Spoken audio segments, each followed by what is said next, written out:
Welcome to Public Forum, a community outreach program produced by North Idaho College located on Lake Coeur d'Alene. Featuring guests from around the globe addressing a wide variety of subjects, Public Forum serves to educate and enlighten. Please join host and moderator, political scientist Tony Stewart, in welcoming today's guests. We're in our 30th year of this television program, and what excites me about doing the series is that we often find new topics that we've never dealt with before after 30 years. Some things we repeat over as far as subject matter is concerned over time, but today is something that's a first for us. Our topic today is equine-assisted psychotherapy, often the initials EAP. We're very, very fortunate to have two guests to be with us this week and again next week that work in this field, and they will tell you what it's all about. First of all, I welcome to the program Laura Ingebrigtsen. She is a licensed professional counselor in private practice. Laura, welcome to the program. We're excited to deal with this topic. Thank you. It's exciting to be here. And equally important to us is to have Myra Daugherty, who is a faculty member at North Idaho College, among her other work, a colleague, I can say. She has a master's degree in clinical psychology. Myra, welcome to the program. It's great to have you here also. Thank you. And as always, I'm so pleased to have our regular panelist, Janelle Burke, who's an attorney in the state of Idaho, and as our tradition on this program concerns the process, we ask Janelle to commence today's questioning. Well, Lori, let's start with you and talk a little bit about what exactly is this program. I know that it involves horses, and so what is the goal or what is the objective of such a program? Well, Equisense uses horses in two primary ways. One way is in human growth and learning. We help people learn things such as assertiveness, relationship skills, communication skills. We work with individuals, couples, groups, families, and organizations. The second way that we use the horses is in psychotherapy, as Tony had mentioned before. And in that capacity, the horses are used to help clients overcome emotional and behavioral problems, as well as relationships, communication, some of the things that I mentioned before. Now, let's also turn to you, Myra, and talk a little bit about what exactly is the program comprised of. I mean, how many horses, locations, something about the physical aspects of the program. We work in a horse environment, so we're in an arena. For most of our exercises, we tend to utilize between 1 and 3 horses. Very rarely do we use more than that. So how many people would be, if you're using one horse, how many people would be involved with the one horse? It might be one individual, or it might be an entire family. But the most we tend to use is 3 horses, even with the family. And some groups, we do small group work as well, and use up to 3 horses. So you'd be doing this in an arena. Do you have kind of a briefing ahead of time, and then you go see the horse, or do you get right out there with the horse? Well, when we start working with a client, we let them know how to dress, of course, because it's an outdoor environment and it's, not traditional office therapy, so they need to be prepared for being in the out of doors. And so we let them know how to dress ahead of time. And then when the client comes in, depending on the process that we're working with them on, we head right to the arena.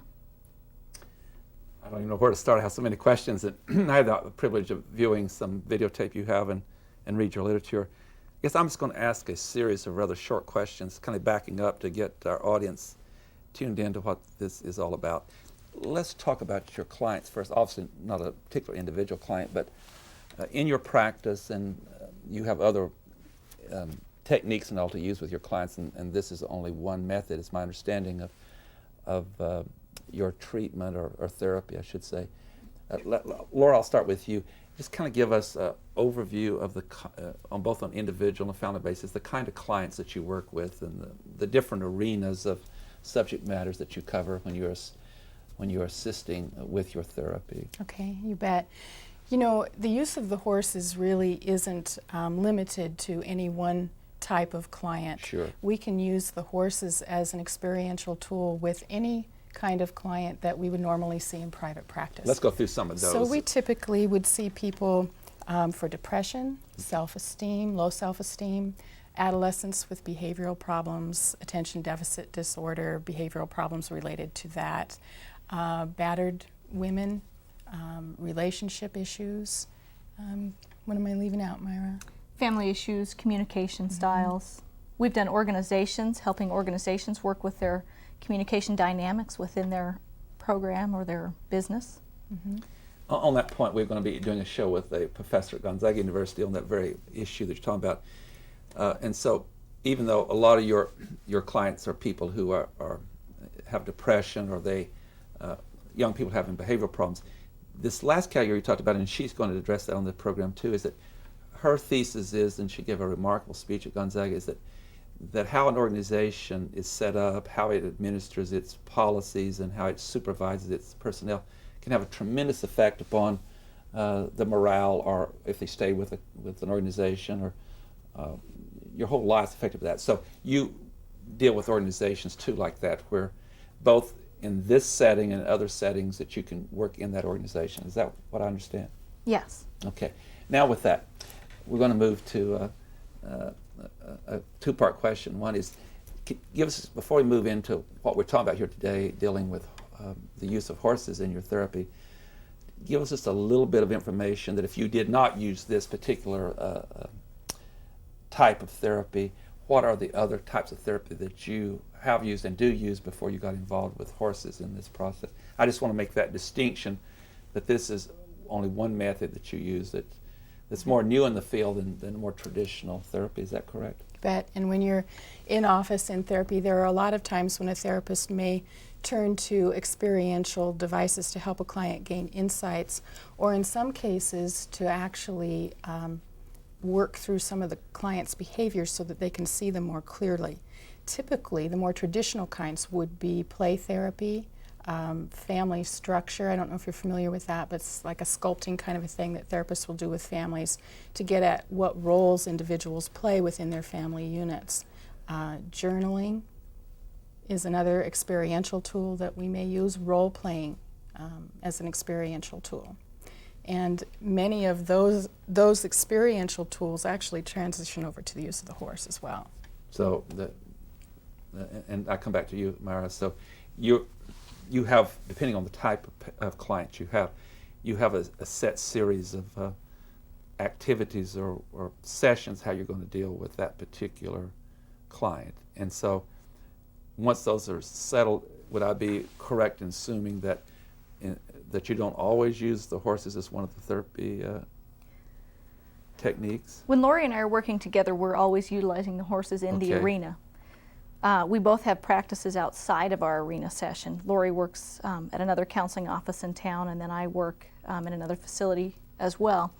But when we come together, we're using the horses, and sometimes those clients are clients that we've had in other areas of our practice that were not progressing as well, or there were issues that maybe they were struggling with that we wanted to bring out in session, and so we bring them to the arena. It's a non-riding program, so everything's conducted primarily on the ground, with the exception of maybe 2 exercises that we would do.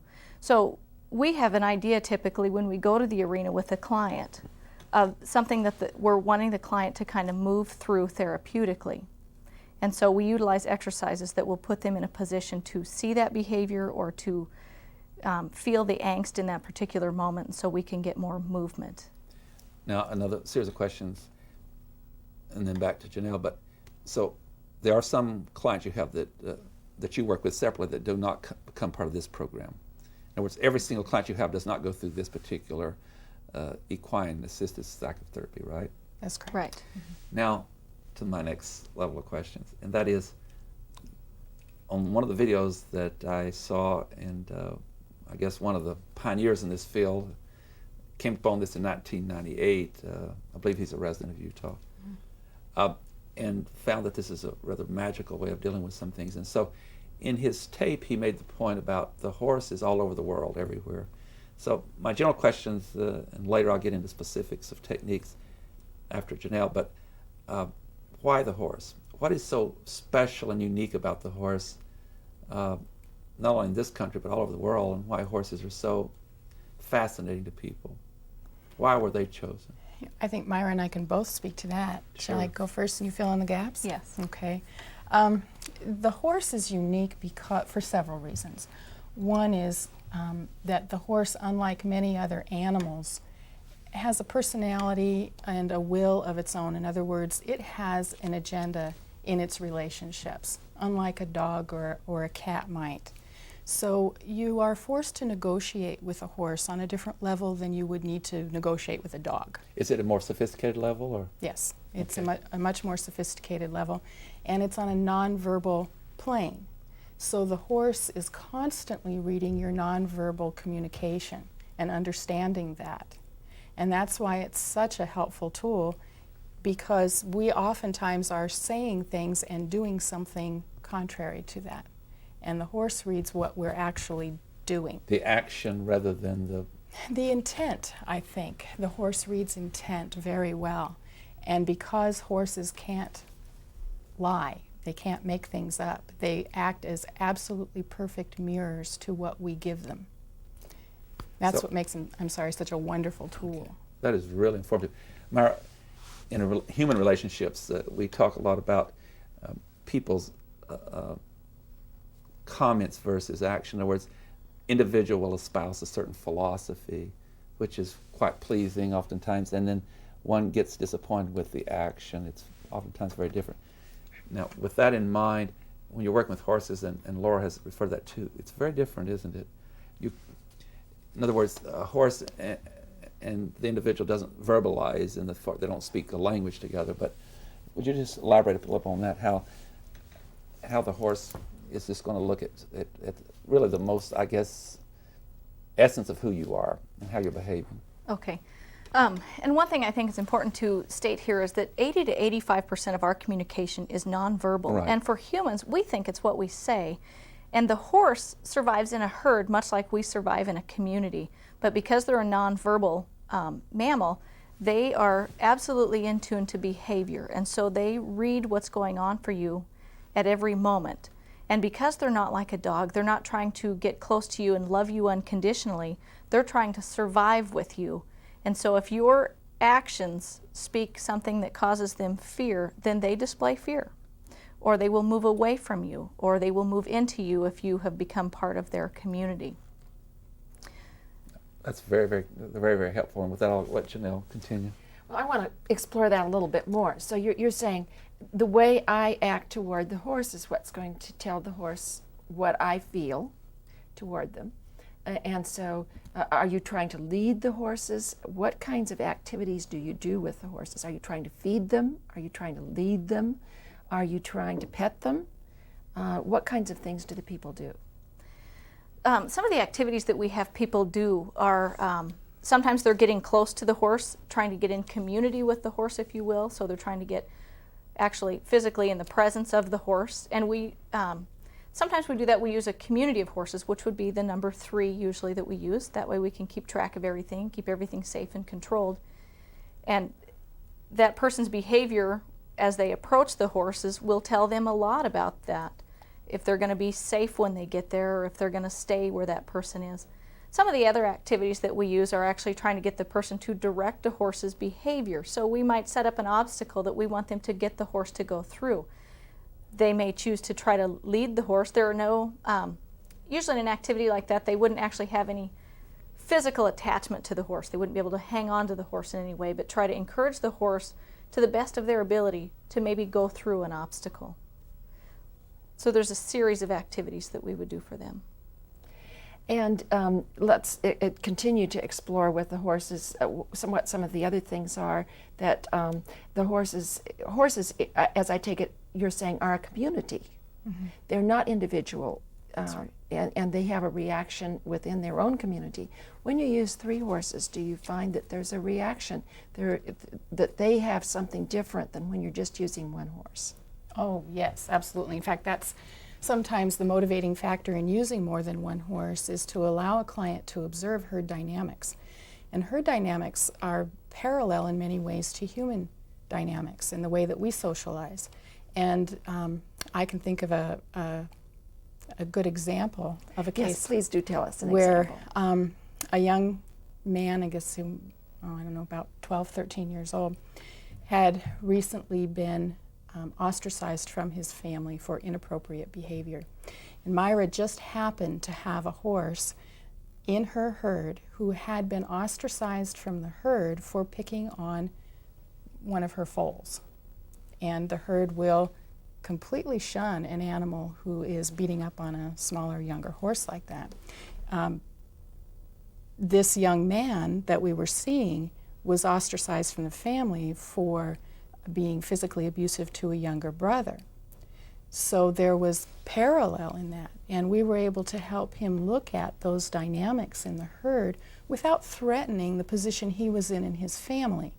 So the therapist can align with the client 100% of the time, where in an office situation there are times when a therapist has to make a choice to confront a client on a particular issue in order to gain some movement in therapy.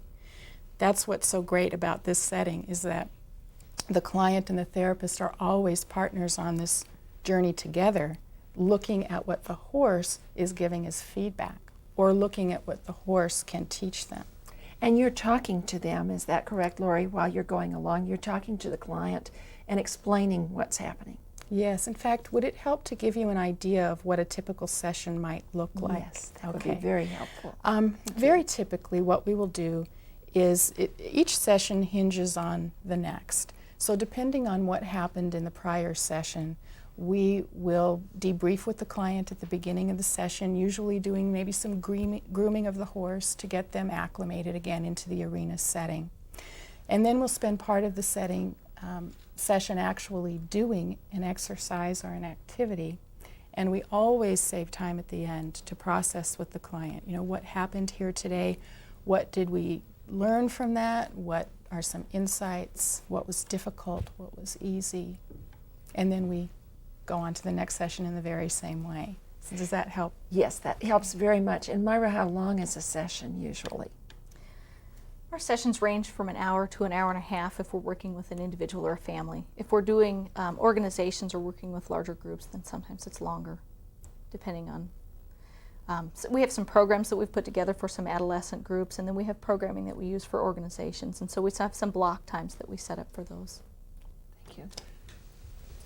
When you have answers to certain questions, what's wonderful about this program, it produces other questions. Our viewers should know that we don't come in with a script, and you have all the questions, and we just proceed with those. When I heard you both talking about, particularly this example that Lori gave about here's a horse that's been ostracized and a child, and how you bring that together, it brought to mind some publications. A book that I've always been intrigued with was Jonathan Livingston Seagull, when Bach, in writing that book, talked about seagulls in a sense that said to me that if we move ourselves where we're so attached in the human race and we get defensive, if we look at our characteristics through another animal, sometimes it's a very powerful tool. And Jonathan Livingston Seagull did arise to the occasion to be a much greater contributor to learning than the other seagulls. And then we did a show recently with someone who had written a book about ducks and how they interact and so forth, but using human message. So my long introduction to you, Myra, is in what are you finding that when you're working with someone like that young man, can you be more powerful if you can remove that person from what he may consider a lack of understanding in the human race and take it to another dimension? And my question's very confusing, but the point is, can we make progress by looking at ourselves through other animals? Oh, I think absolutely.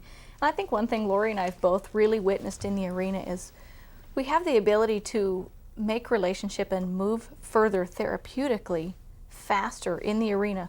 We have not one time in the arena had to make that association. For instance, when we looked at the horse family in relationship to this young man's family, we did not have to bring any parallel to him. He had his own aha moment where he said, that's just like me. That's just like my family. And we've heard that and seen that over and over and over again in the arena. We've used horses that have been hurt physically to work with people who have been violated against and hurt physically, and they just draw their own parallels to that because they have their own feelings and thoughts and processes going on that when we're in an office, not that office therapy is not helpful, but sometimes we don't know how to get there where they're going, or sometimes they become defensive because, you know, the things that you go to therapy for are sometimes hurtful, and they're not things that you just readily come up with. But when you can get in an environment that is safe and there's a parallel there that you can identify with. People seem to move through that more readily. Would you agree with that? Yeah, but do I have time to add Sure, just a little piece sure. to that too? Is that the clients, the arena is a non-threatening environment in many ways. And when you're in a traditional counseling setting, especially with many youths who are at risk and who've been through the counseling thing before, they come in ready with their defenses. They come in knowing what hoops to jump through, knowing what to say to kind of get the therapist off their back. I mean, that's really on some of the children's agenda. And they've had hard lives and they've been through a lot. If we can bring them into the arena, the setting is so new and different that the defenses drop down. And they need to rely more on the therapist to be there for them. And They don't have prepared answers in that arena. they don't have prepared answers. They don't have any idea of what they're going to be doing next. And that's when their real issues begin to come up and we can really help them. Let me pursue that a little bit further with you, Laura. We've often heard, and again, this is not my field, so if my statements are not intelligent, please indicate so.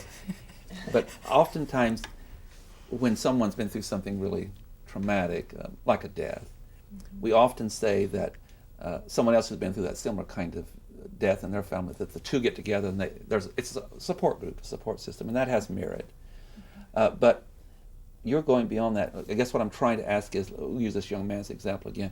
If you'd have brought him in a setting, and maybe that's another part of therapy, but you bring him in and he observes what another young person has seen, another family, there might be some defense mechanisms there that would not be there when you transfer this into this other arena with a horse. Am I correct on that? That is, I mean, that he can identify with a horse being ostracized more than he can with another teenager who's been ostracized in the family. Is that part of what you're finding? Yes, absolutely. Because the barriers are down. So there isn't the defensiveness. The horse he can kind of commiserate with. He can unite with the horse because there's not a threat there. Where in human relationships there may be for that young boy. Or if there's two young men who would be in a session together, they both might become very defensive, saying, well, both our families are wrong. Whereas the horse doesn't allow that because the horse is not from one of those families. Yep. Yes. Is that right? You make a very good point, and that's true. Mara, would you like to add to that? I was just thinking that was a very good point to bring up because, you know, a lot of times when you're working with youth, there's something wrong with everybody else, and it's that natural part of growing up. So when you have somebody in a natural stage of development who's kind of pushing back from their family, which is the healthy part of adolescence, but then with some maybe unhealthy issues going on either through behavior or maybe trauma or some other kind of abuse or issues, then it makes it even harder to get close enough to that youth and work through those difficulties with them. But the horse really makes a nice bridge for that. And again, here's somebody who's not just sitting with a therapist whom they've maybe met a time or two before and saying, how do you feel about that? One thing about adolescents is they're not overly in touch with how they feel about anything. You know, they're kind of in a functioning role, but they don't really do a lot of identifying with a lot of what's going on for them. But when we put them in an arena with 1,200 pounds of animal that has its own agenda, all of a sudden, you know, one of the major fears that, or major feelings that you can expect there would be fear. And so we sometimes use that to check in with somebody who's in the arena. You know, how did that make you feel when the horse stepped up close to you like that?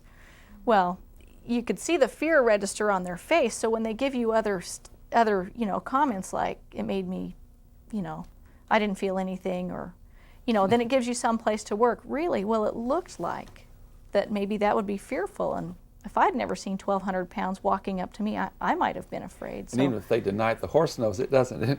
We're back to the honesty of the horse. Well, and you know, when we're talking about adolescence, and we seem to be focusing on that adolescent piece, and we do much more than work with adolescents, but an adolescent in particular, especially an out-of-control adolescent, is displaying a lot of anger, a lot of, oftentimes, physically acting out in violent ways. But 90% of the time, what underlies that anger is sadness and fear.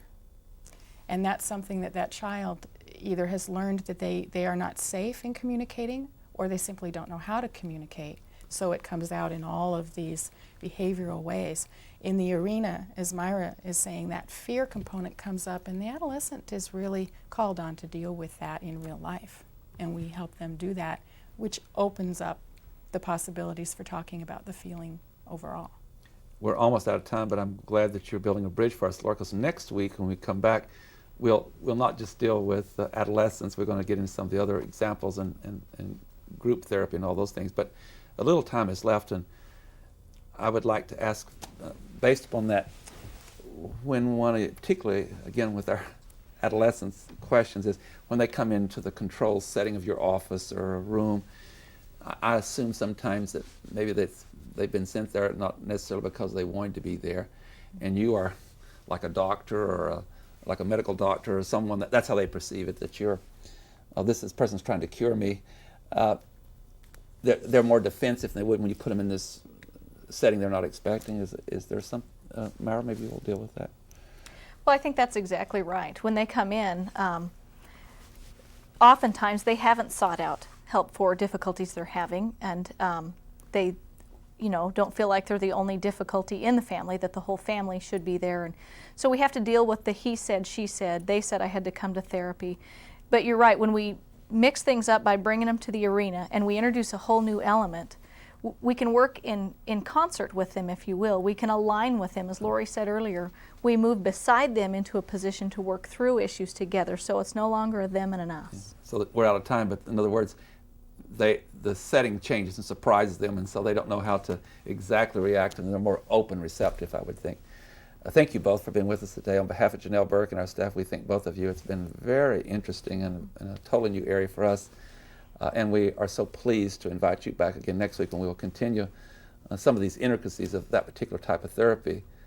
Ladies and gentlemen, our guests have been dealing with, as you know, unless you tuned in late, equine assisted psychotherapy and the use of horses in dealing with therapy for people of different ages on an individual basis and groups, and we find this intriguing. It's somewhat of a new therapy. It's, as Laura said, about 10 years they've been working with this, and so I'm sure there'll be many things that will happen in the future. I'd like to invite you to be with us again next week at this same time when we'll interview these same two guests on this subject. Until then, please have a good week. I am Tony Stewart.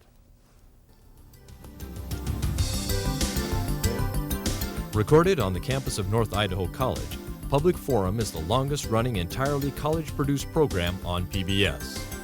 Each episode is pre-recorded live and is an educational outreach from North Idaho College. Please join us again at this same time next week for another edition of Public Forum on this public television station.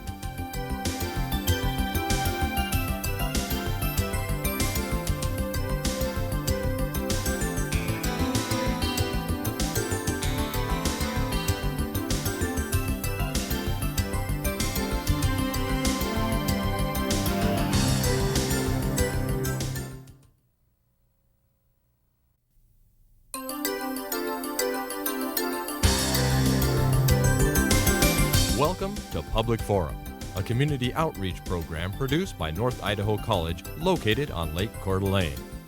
Featuring guests from around the globe addressing a wide variety of subjects, Public Forum serves to educate and enlighten. Please join host and moderator, political scientist Tony Stewart, in welcoming today's guests. We're most pleased to welcome back our guests from last week when we addressed the topic equine assisted psychotherapy. This particular approach to therapy is about 10 years old. It's certainly a new field and it's still being developed, and our guests are some of those pioneers in this field, and we want to welcome back. First of all, the program is Lori Ingebrigtsen, who is a licensed professional counselor in private practice. And welcome back, Laura. It was just a really interesting program last week, and I know our viewers are looking forward to more information this week. Thank you. Glad to be back. And I'm equally pleased to welcome Myra Darty to the program. She holds an MS degree in clinical psychology, and welcome back. We're so pleased to have you back too, Myra, and I know you two work together in this very important subject and field, and again, thank you for coming back. Thank you. And as always, I'm so pleased to have Janelle Burke, our regular panelist, and she will start today's questioning. Last week we had a very enjoyable conversation about equine-based therapy, and we talked a little bit about the fact that you can help people of all ages, and that you can have groups or you can have individuals, sometimes families or organizations that are hoping to learn something about horses, along with their therapy and, of course, changing behavior. We also talked a little bit about the fact that the horses are used as, I think Lori said, a metaphor. The horse is used as something to reflect what the person might think. So today I want to kind of start with some issues and questions that we didn't have a chance to ask last time. What are some of the groups or individuals that might come to you for therapy, and then you might suggest to do the equine-based therapy? And I should point out it's a non-riding program, so people are dealing with the horse in a non-riding capacity. So let's start with you, Lori. Who are some of the individuals that might come? Okay, and I'd like to point out too that, last week we talked about that we draw from our private practice to bring into the arena, but I'd like to make a point of saying that people also may contact us directly. They do not need to come via that route. So we can be contacted directly by any individual, group, family. We've worked with churches, we've worked with agencies, organizations, families. Let's take, for example, women who might have been abused. How would a therapy session work with that? The use of the horse in therapy to help women who have had abuse histories is particularly helpful because the women often suffer from low self-esteem, difficulties with assertion, standing up for themselves, fear around being hurt, and the horse brings up all of those issues for them. So how would they respond? In other words, when they're with the horse and they're trying to be assertive, they're learning to be assertive, and the horse is telling them, no, you're not very assertive? Well, actually, yes, there are a couple of ways that happens. May I give you an example? Sure. Okay. That would be great. We had actually many women have done this, but I'll sort of make a conglomerate out of it. We had a woman come into the arena, and we were simply talking with her while she held the horse. We used a particular horse for this exercise because the horse is intrusive. It invades people's boundaries. It has no sense of boundary. It will walk into your space and it will pick on you and it will push you around. And we chose that horse so that, in hopes that it would do this with this woman, and it did. And what was interesting is the horse was, if I can use you for a moment? You may. If I were the horse and Myra were the client, Yes. and the horse was right here in her face, and sort of, And I let that go for quite a few moments until I asked the client, I said, I wonder if you notice what's happening right now. Oh, she said, what? And I said, well, I just noticed the horse is kind of all over you, and is that okay with you? And her response was that she really hadn't noticed that the horse had invaded her boundary to that extent. And I asked her, what do you think the horse would have to do for you to become uncomfortable with it in your space? And her answer was that she thought if the horse pushed on her, she probably would see that as it having gone too far. And as soon as she said that, she realized that that's what her husband had had to do before she would stand up for herself. That he could get right in her face and he could intimidate her, but when he started pushing is when she would finally feel the need to stand up for herself. So the horse in that setting exactly mimicked another relationship. And Myra, a lot of women perhaps who have been abused who might come to your program, those would be people who might have been hurt. And how would that work with the horse therapy? How would you see an example happening where someone who is really very hurt, or maybe even just in a family, someone who is hurt, how would the horse reflect? Emotionally hurt? Yes. What happens in the arena, and when we're getting at those, again, we know our horses' personalities very well, and we use them in a safe fashion. But like the example Lori just gave you, and it doesn't even have to be the same horse. The horses just pick up on that, and when somebody becomes when someone comes into the arena, if they are, and we've asked them to do, maybe just approach the horse and greet the horse, their physical approach to that horse tells that horse just about everything they need to know about, are they safe, and can I get in your space? And the particular example we used before, the horse just really reflected what the client was presenting. And so they move right into those zones that may have been a weakness, I don't want to use the term weakness really, but an area of victimization for that individual. And it's really inadvertent. Lori and I certainly don't have any capacity to know that when they come into the arena, but how they present themselves physically, the horse will pick up on that as well. And when the horse picks up on that, that's where the therapy begins, because we ask the client, is this the same or different than what happens in real life for you? Do people push in on those boundaries that you've got? Do people walk all over you? Or is this different? And give them the opportunity to speak to that. And then we transition what's happening in the arena to real life, and that door is open to begin some healing work. You really built the bridge for my question, Lori, and that is, I want to go back to the example, because examples are so powerful for our viewers to understand what you're doing. The lady that you mentioned, where the horse was really in her space, and she wasn't aware of that because it had not touched her, but it was just all around her environment. And when you brought that out, I mean, that's your expertise and professionalism comes in to get her to think about that and unaware of that. Am I on the right track to say that once you brought that to her attention, and then if she, I don't know where she was, but if she's going back into that setting where her husband had been abusive, or even in a future relationship if it's different, would that not change her behavior, that she would not have to be physically touched or attacked to be able to assert herself, or to say, I now understand more about what I have not recognized, or what I've not done, or have not defended myself, have not been assertive? What I'm trying to say is, how did that change her attitude about relationships? Well, in general, when anything like that happens in the arena, it raises the client's level of awareness around what they're doing, and that is always the first step to change. So when I say open door, that's what I mean. That's the open door to change. And at that point then, it depends on the client's situation. Now, in this particular situation, this woman may not have been safe in going home, and standing up for herself in a very different way may have actually made her more at risk for being victimized. So you have to be very careful about that. But and that's part of your role? That's part of our role as the therapist, is to ascertain that and to evaluate risk areas and help the client grow in ways that are safe for them inside session and outside of session. May I just interrupt or interject? That again, as you try to study the situation, a particular case, that when a person is becoming more mentally healthy, that is, they're going to be more in charge of themselves. Does that also lead maybe to they just need to also remove themselves completely from some environments, that they can no longer function in that environment and be able to be more healthy?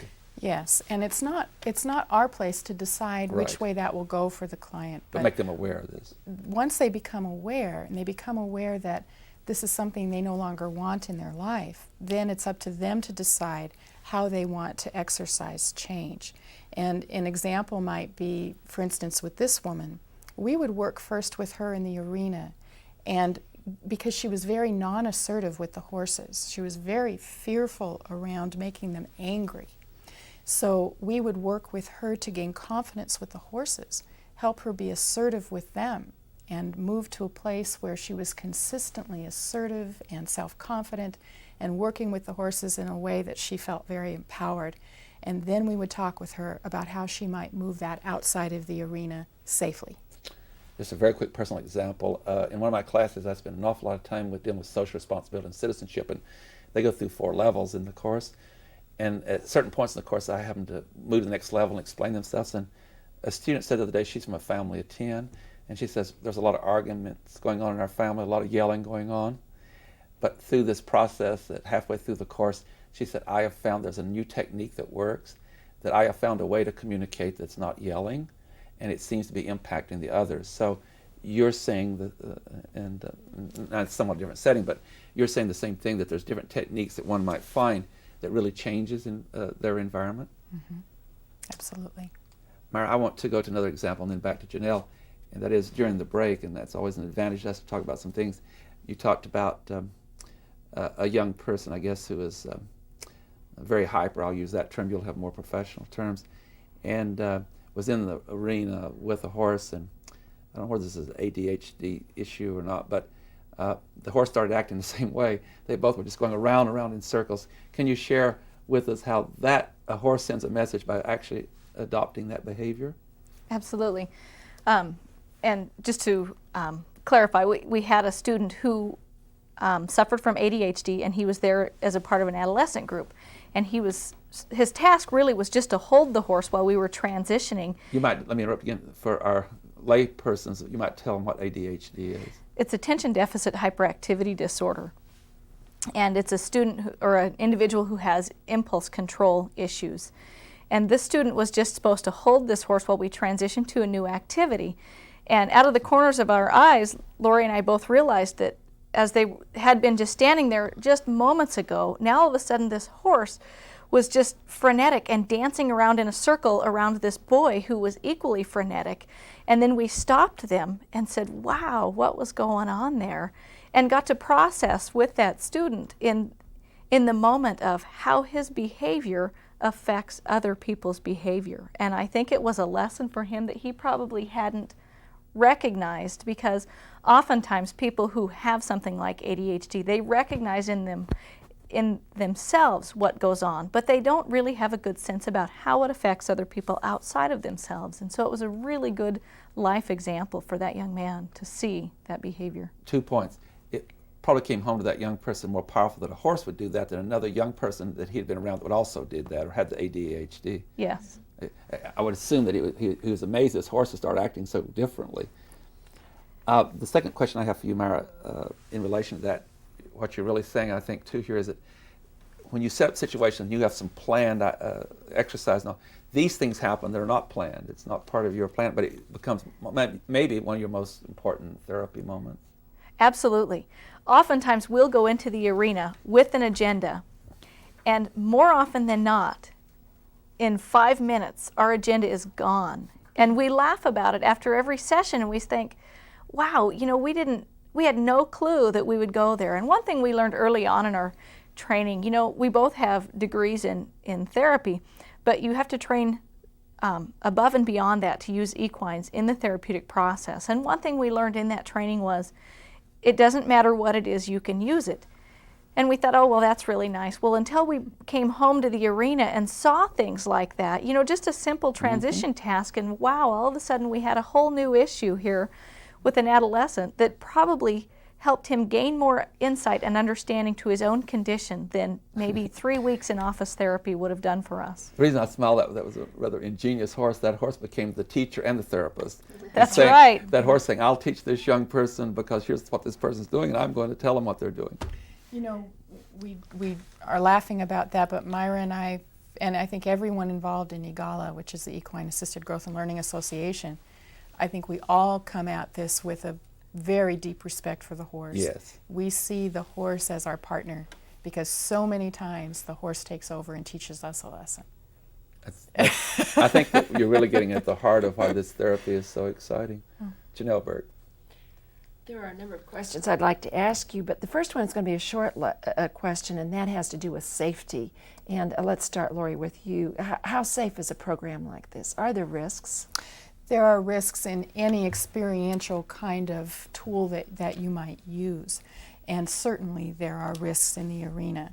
We've done the best we can do to minimize those risks, and much of that is done through the extensive training that we do through the Equine Assisted Growth and Learning Association. That's why both Myra and I are in the arena at all times. Myra is a horse professional, and if she were not able to be there, then we would have another Equisense horse professional in the arena at all times. The horse professional's position is to constantly be monitoring the safety of the animal. In other words, he or she is reading the communication that the horse is putting out. Is the client at risk? Is the horse upset? Are we about to have some sort of a, we call them wreck in the arena? And the horse professional's job would be to intervene if anything like that was going on. The other thing that we do every time is to educate the client or the group about horse safety. That's always session number one or hour number one if we're doing a day-long workshop or something. We teach about the danger areas of the horse and how to minimize the dangers while working around them. And of course, Myra, you select your horses very carefully, I'm sure, both for the kind of horse that you want to give the experience and also for horses that are probably more predictable. Absolutely. We don't use every horse that I have on the farm. We put the horses through kind of a rigorous training, if you will. Because of the nature of the activities that we use, just because I have a great riding horse, it may not be a therapy horse. And Lori and I, and with the aid of either her children or mine, her child or my children, kind of put those horses through their paces to make sure that they're going to be safe in that environment. It's also important, just like Lori and I take breaks to keep ourselves, our skills up and to keep from getting any kind of burnout or fatigue. The horses are also exercised outside of the arena, so they aren't just a therapy horse all the time. Some of them are our show horses that end up spending the summer on the show circuit. One was my son's rope horse that we used, but they just had the right personality and the dispositions to be utilized in the program. And horses are very honest. Isn't that true, Lori? Very honest in their response to people. Mm-hmm. They are an accurate mirror. Now, let's talk about a family situation, and either one of you can start, or both of you can kind of chime in, but how would you use some horses, a horse or some horses, in a family therapy session? Should we give an example of that? You probably know the family. Yes. I'll start, you finish? Okay. Okay, because I know the family I'm thinking of. So, we had a family come in that was just having a lot of upheaval in the family, a lot of arguing and bickering, and children were really not feeling safe in the home environment. We brought the family in, mom, dad, and all the kids, and we gave them a task to do with the horse, and we just asked them to get the horse over a jump. That was their job. But they were not allowed to touch the horse. There was no halter or lead rope on the horse. They weren't allowed to talk to the horse, and they weren't allowed to pretend to bribe the animal. The thing that made this all very difficult was that they were also not allowed to talk with each other verbally. So all they had was nonverbal communication to try to herd this animal over a jump. And very early into the session, we began to get family dynamics coming out. Now, do you want to take over? And Well, I guess I was just jumping to the point, which what was interesting is we let the family kind of struggle along with their task, and then at one point we stopped them and asked them if what was going on for them was working, and they said no. So we said we'll give you a few more minutes to verbally come up with a plan and then start over. And what became very interesting throughout is that the family never changed their tactics. And until the end of the session, until we brought that to light, we discussed how maybe that would be the same or different for them when they were trying to resolve conflict in their family or trying to organize as a family. The techniques and communication styles they used, were they able to change that? Now, what I think was very interesting that Lori didn't bring up was the father in this family was very resistant to coming, thought that it was really just kind of a crazy notion for counseling, and he was very difficult when he first got there, didn't want to participate, and everybody else was kind of anxious, I think, when they got to the arena. But at the end of the session, after working with some of their communication dynamics, he was the first one who came to us and said, I tell you, I didn't think that this would be worth anything when we got here, but I am amazed at, I can't remember how he said it, but the way things turned out, or the things that we learned here. he had a pretty big aha moment in there. But another thing that was interesting about that particular family is that on top of the fact that they tended to do more of the same and expect something to change, and they hadn't been aware of that, was that they each thought they were communicating something to each other when in fact they weren't. And that insight was very helpful. Mom thought she was continually trying to communicate something important, and yet she was laughing and giggling every time we would process. And when we called that to her attention, that kind of forced a situation for her to take a look at, is this really funny to me? And because she treated it lightheartedly, the rest of the family didn't take her seriously. And she was able to try to change that piece. Dad, on the other hand, immediately became frustrated in his body motions. You could tell he was demanding and he was wanting things to happen right now. And he was able to see that his escalation in family conflict caused the rest of the family to simply shut down. Because when he was doing this in the arena, trying to get them to do something, they just all stood there, sort of frozen. And that's exactly what happened in the real family dynamic. As I was listening to this story that you're telling, I got a profile of the family immediately from how they dealt with the horse. And so if I could get that, not knowing and not even being there, the situation, it's obviously to them that it sounds like that they were, in their attempt to communicate. Communication is difficult for us all, and to be supportive of them or anyone else, it is not an easy thing. But certainly there seems like that in your example there was a rigid aspect of, we always will do things the same way, each of us, and therefore there can be a breakdown. I'm going to go to Myra on this question, that is it, and it has to do with some of the examples we've used today.